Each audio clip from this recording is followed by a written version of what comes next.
Hello, everyone. Thanks so much for joining me here today as we get to talk about one of my favorite subjects, comic books. My name is Jose. I love comic books. I love talking about them. I love sharing them with you. Feel free to follow me on social media if you would like. Links are in the description below. I've also posted a link to the Marvel fan site that'll have plot synopsis and character bios for this issue. The New Mutants, number 37 from 1985. Rick Leonardi does this cover along with Bill Sienkiewicz, and as you can tell by the fact that the Beyonder is here and this little thing, this is a Secret Wars 2 crossover. I don't like crossovers very much, so like I did with X-Men 202, I'm sort of going to narrate for the most part because a lot of what happens, although not everything, in a crossover thing, just isn't important, but I'm still gonna go through with some of the important things. So we're at Xavier's mansion, and Chris Claremont lets us know that Magneto, and I say Magneto, not Magneto, is with the X-Men in San Francisco, fighting the Sentinels, and we covered that. That's also a Secret Wars crossover. And the New Mutants are watching a movie here. Sunspot is the only one that is missing. And here we have Karma and Cannonball. We have Magma. We have Warlock. We have Cypher. We have Rain. And we have Magic. And so they're making fun. It's a John Wayne movie, and they're kind of making a little fun with it, and Rain's like trying to watch the movie. And here we have our credits. Chris Claremont is the writer. Mary Wilshire with Bill Sienkiewicz. Bill Sienkiewicz has a couple more issues left as inker. So this is part of his second run. And so Sam pours some popcorn here. Magma uses her power and pops the popcorn, and Mirage here is telling them to keep it down. She's on a long distance phone call, and for you kids listening to this, long distance was because back in the day, anything that wasn't local, you had to pay per minute. So if you talked, I think at one time, prices were like 10 cents a minute. So if you talked for 10 minutes, it was $1. So that's kind of now that doesn't exist anymore, but that's sort of what you had to do back then. So she's talking to her mother, and she's letting him know about Brightwing, and then she doesn't want to say like she got him in Asgard, and so we get a bit of recap of Asgard, and I've covered that in New Mutants Special Edition #1 and X-Men Annual #9, and then she again gets the visions that she thinks they're going to die, and so she recognizes these things, and she is going to run away because she's like, this can't be happening. And then she sees herself wearing the outfit of the Valkyries that she wore in the New Mutants Special Edition. So she's getting flashbacks to that. She thinks it has to be an illusion, and thinks that it's sees this vision of Hela, and Hela says, you're gonna come into my realm. And you can see this is a beautiful panel here, the way it's laid out, and the shade as she's running through. Man, I love Bill Sienkiewicz, and I know that he's not penciling this, but I love it. So she just can't believe everything she's seeing, so she gets Brightwing, and off she goes. And so we get a recap of she had seen the illusions when she saw Wolverine, and now gets a vision of her and her grandfather, and gets some life lessons out of that vision. And so Cannonball comes through, and Danny says, Sam Guthrie, are you nuts scaring me like that? And she says, Danny, you did a pretty fine job of scaring us, girl. What the heck happened? and she says, "We're sorry if we hurt your feelings.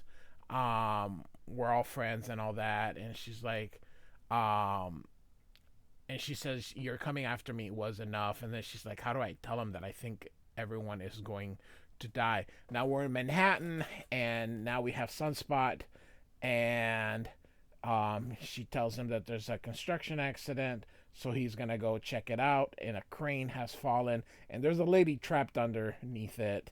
And so they're like, "Oh my God, she's gonna die."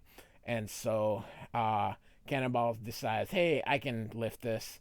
And so she's going to try and lift it, and she lifts it a little bit, but she can't hold it. And then suddenly it goes up, and turns out that She-Hulk is there to actually pick it up and move the crane. And it's funny with him. They're like, "Oh my God, you're a mutie," and all that kind of stuff. And with her, it's like, "Oh, she's gorgeous," and they all interview her, and he's like, "Ugh, nothing I do is good." So love the blotchiness and the I'm a big fan of Bill Sienkiewicz. And so this guy says, "Hey, I appreciate what you did. Even the little bit that you were able to lift it was reprieve for that lady and made all the difference." So he leaves, and he says, "I want to go home," and to take him to the airport, meaning he wants to go back to Brazil. So um, Sam and Mirage arrive, and suddenly this thing appears here, and they're like, "Man, that flashlight almost blinded me."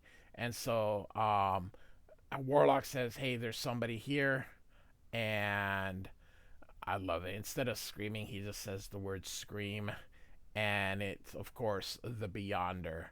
Now, if you remember, the kids did not take his gift on the previous issue. So the Beyonder takes time of his busy schedule, showing up in many titles throughout this time to pay back the New Mutants. And so the New Mutants are gonna fight him. And this is the part. Here's the thing. So stuff is gonna happen here, but it's gonna continue in Secret Wars #9. So we're not gonna see, because I'm not covering Secret Wars Part 2, and I am covering Part 1. I do have a playlist with Secret Wars 1, but Secret Wars 2 never interested me at all. So anyway, so she says, "Hey, punish me instead of them." And so he actually does, and he disintegrates her. Of course, the New Mutants aren't going to take that kindly, and he is going to actually kill all of them. So just an FYI, they're all going to die here. So, and he slaps mid-flight Cannonball. He ends up crashing into the pool, and she falls off. So it looks like he knocked her off, but she falls off. She has another vision, and here she says, she sees kids in Africa starving, and then the Nazis, and then hypodermic needles and people doing drugs, so they're injecting morphine, and then a hummingbird. I don't know what the says here. Threatened with extinction. Hummingbirds are not even endangered. So, and they're like, "You're killing Danny," and he's like, "Yup." And she tries to possess him, but it doesn't work. He possesses her, and everyone has died. And here we have Magma trying. There's a fissure, but then it doesn't work. This is the Beyonder here, and he smashes it, and Warlock tries to get it. This is why I'm kind of skipping through a lot, because this really doesn't matter. This is just part of a crossover that I don't really care about the Secret Wars 2. But again, I'm covering it for the sake of completion, because I am covering the Chris Claremont's run on New Mutants and Chris Claremont's run on X-Men, and so Sometimes I gotta cover stuff that I probably don't really care that much about because not everything. And these Secret Wars 2 issues are exactly that. And so you can see Magma gets the Beyonder. Then she's like, "Oh my God, I killed him!" But then they're like, "Well, he was gonna kill us." And so they see the destruction of the house and the dead friends, and then suddenly um, they realize that he's not dead, and this part's really cool. Look at that. That's awesome here. And he goes, "I have taken your measure, New Mutants, endured everything you could throw at me. Now, to use your own idiom, it's my turn." So opens up to swallow Magma and Doug. I'm sorry, Cannonball. Yeah, it was Doug. He goes after her, but then he shuts him in there, and so they're done, and he's just killing everybody. And so look at poor Cypher here. And so they're like, "Oh, how come you're not running away?" And she's like, "Why bother?" And so she's gonna try to make it, but he's gonna get rid of her too. And so, with a wave of the hand, everything is done, and all the kids are gone. Nothing remains, not even memories. Next issue, Aftermath. So, this continues back in New Mutants number 9. So, and no, the New Mutants aren't dead. So, that's kind of why I'm just, and if you feel, and I'm sorry. I mean, I just can't feel it very much when it's part of these unnecessary, crossovers. Unfortunately, are some are cool, um, but intercompany crossovers are not. So when the X-Men do like their own crossovers, those are cool. But intercompany crossovers aren't really my thing, and so I understand why they're there, but um, yeah. So I wasn't feeling it too much for this issue, but for the sake of completion, here it is. So it's Secret Wars 2 crossover. So New Mutants number 37, written by Chris Claremont, drawn by Mary Wilshire and Bill Sienkiewicz. Like and subscribe. I do thank you for listening. Goodbye.